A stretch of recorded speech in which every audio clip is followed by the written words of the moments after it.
Hi, நான் லியா.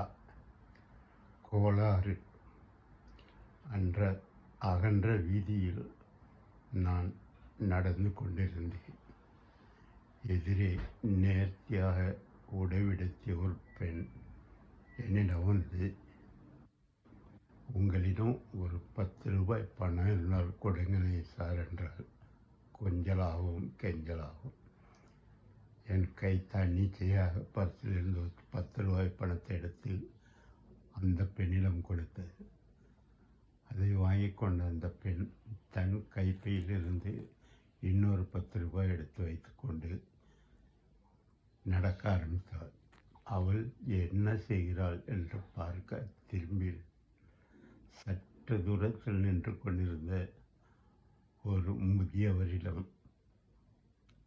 இந்த பணத்தை கொடுத்துவிட்டு ஏதாவது போய் சாப்பிடுங்கள் சொல்லிவிட்டு சென்று விட்டாள். ஒட்டிய வயிறும் வாடிய முகமாக களைத்தும் சோர்ந்தும் போயிருந்த முதியம் நின்று கொண்டிருந்தது தெரிந்தது. சற்று முன்பு நான் அவரை கடந்துதான் வந்திருந்தேன். ஆனால் எனக்கு இதுவரை அந்த எண்ணம் தோன்றவில்லை. அப்படியே தோன்றி இருந்தாலும் உதவி செய்வனா என்ற எண்ணம் எழுப்பும். இப்பொழுது அந்த எண்ணம் உண்டானதுக்கு காரணம் அந்த பெண். என் கண்ணை திறந்து வைத்த அந்த என் தேவதையை என் கண்மணி தோன்றிய தேவதையை தேடிக்கொண்டிருக்கிறேன். இன்னும் கிடைக்கவில்லை. கோளாறு நம் மனத்தில் தான் உள்ளது, வெளியில் இல்லை என்பதை புரிந்து கொண்டேன். பேராசை. அந்த பெரியவர் எங்கள் வீட்டிற்கு வந்திருந்தார். மெத்த படித்த, எல்லாம் அறிந்த ஞானி என்று சொல்லிக் கொண்டார்கள். அம்மா விருந்து தயாரிப்பதில் ஈடுபட்டிருந்தார். சிறிது நேரம் நான் அவரிடம் பேசிக் கொண்டிருந்தேன். விருந்துக்கு பின் அவரிடம் நான் ஒரு கேள்வியை கேட்டேன். ஐயா, பேராசை என்பது என்ன என்று.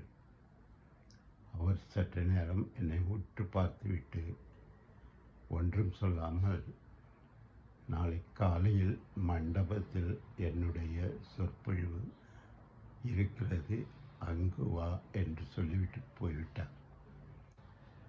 நானும் காலையில் அந்த மண்டபத்தை நோக்கி நடந்து, அது கூட்டத்தால் நிரம்பி வழிந்திருந்தது. அந்த பெரியவர் கண்ணுக்கு படும்படியான தூரத்தில் நின்று கொண்டு அவர் சொல்வதை கேட்க தொடங்கினேன். அருமையாக, எளிமையாக, இனிமையாக, கவிதையாக இருந்தது அவருடைய பேச்சு. மகிழிக்கு கட்டுப்பட்ட நாகம் போல மக்கள் அமைதியாக இருந்தார். சொற்பொழிவு முடிந்தது. அவருக்கு காணிக்கையாக கொடுக்கப்பட்டிருந்த பல வகையான பரிசுகளை அவர் விநியோகிக்க தொடங்கினார்.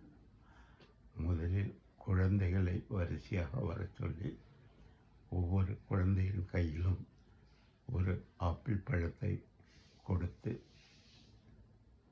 உபசரித்தார். குழந்தைகள் பழத்தை வாங்கி கொண்டு நன்றி ஐயா என்று சொல்லி சென்றார்கள். ஒரு குழந்தை மட்டும் ஒரு கையில் பழத்தை வாங்கியதுடன் மற்றொரு கையை நீட்டியது.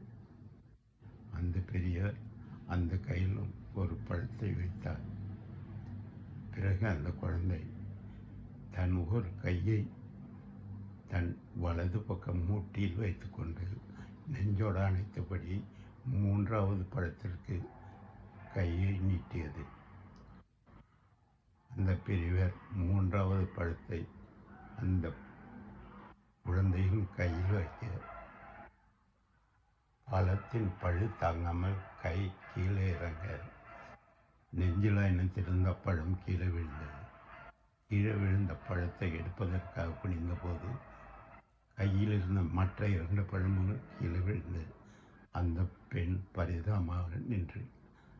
அந்த குழந்தை பரிதாபமாக நின்று பார்த்து கொண்டிருந்த அந்த பெரியவர், அந்த பெரியவர் வேறொரு பழத்தை எடுத்து அந்த பெண்ணிடம் கொடுக்க, அதை வாங்கி கொண்டு நன்றி ஐயா என்று சொல்லிவிட்டு போனது. இப்போது அந்த பெரியவர் என்னை பார்த்தார். நான் சொன்னேன், புரிந்தது என்று. ஒரு பழம் என்பது இயல்பு, 2 என்பது ஆசை, 3 என்பது பேராசை என்று புரிந்து கொண்டேன். தாய் அன்பு. வழக்கம் போல அம்மா தோட்டத்தின் நாற்காலியில் அமர்ந்து தோட்டத்தை வேடிக்கை பார்த்து கொண்டிருந்தார். மெல்ல அவர் பக்கம் வந்த நான் இன்னொரு நாற்காலி எடுத்து அவர் பக்கத்தில் போட்டுக்கொண்டு உட்கார்ந்து கொண்டேன். மனதில் லேசான சங்கடம். என் முகத்தை பார்த்த அவர், நான் ஏதோ கேட்க தோன்றுவது போல் தோன்ற, என்னவென்றார் கண்களினார். நான் சொன்னேன், அம்மா, தாயின் காலடியில் சொர்க்கம் இருக்கிறது என்கிறார்கள். நானும் நீங்கள் சென்ற இடமெல்லாம் உங்கள் காலடியை தோண்டி பார்க்கும்போது இந்த சொர்க்கம் ஏற்கனவே என்னுடைய 2 அண்ணன்களால் எடுத்துக்கொண்டு போக எனக்கு வெறும் மண்ணு தான் மிச்சமானது என்று சொன்னேன். அதுக்கு என் தாயார் சிரித்துவிட்டு, அம்மாவின் காலடி ஒரு இடத்தில் மட்டும் இருப்பதில்லை, அவர் இருக்கும் எல்லா இடத்திலும் காலடி இருக்கும், அங்கே சொர்க்கம் இருக்கும், நன்றாக தேடி பார் என்றார். பிறகு தான் உட்கார்ந்த இடத்திலிருந்து நாற்காலியை பின்னாடி ஒரு 2 அடி தள்ளி உட்கார்ந்து கொண்டார். அவர் செய்கை எனக்கு வியப்பாக இருந்தாலும் குறிப்பாக ஏதோ சொல்லுவது போல் தோன்ற, அவர் முன்னாடி கால் வைத்திருந்த இடத்தை நான் தோண்டி பார்க்க ஆரம்பித்தேன். சிறிது நேர தோண்டலுக்கு பிறகு அடியில் ஒரு பெட்டி தென்பட்டது. மெல்ல அதை வெளியே எடுக்க, அது அம்மாவின் நகை பெட்டி. உள்ளே தங்க நகைகளும் வைரங்களும் மற்றும் வைடூரியம் போன்ற ஆபரணங்களால் வழிந்து கொண்டிருந்தது அந்த நகைப்பெட்டி. அதன் மதிப்பு பல கோடி ரூபாய் இருக்கும். நான் அம்மாவை பார்த்தேன். அவர் சொன்னார்கள், தாயின் காலடியில் சொர்க்கம் கிடைத்ததா என்று. நான் நகைப்பெட்டியை அப்படியே அவர் கையில் கொடுத்துவிட்டு சொன்னேன், அம்மா, உங்கள் சொர்க்கம் இந்த தங்கச் சுரங்கத்தில் இல்லை, உங்கள் அன்பு காலடியில் தான் சொர்க்கம் இருக்கிறது. எனக்கு இது வேண்டாம். என்னதான் எண்ணெயை தேய்த்து கொண்டு மண்ணில் விழுந்தாலும் வெட்டுவது தான் நமது உடம்பில் ஒட்டும் என்பார்கள். உங்கள் அன்பு ஒன்றே போதும் என்று சொல்லிக்கொண்டு திரும்பி நடந்தேன். 3வது நாள் எங்கள் வீட்டிற்கு எங்கள் வக்கீல் வந்திருந்தார். அவர் கையில் ஒரு உயில்.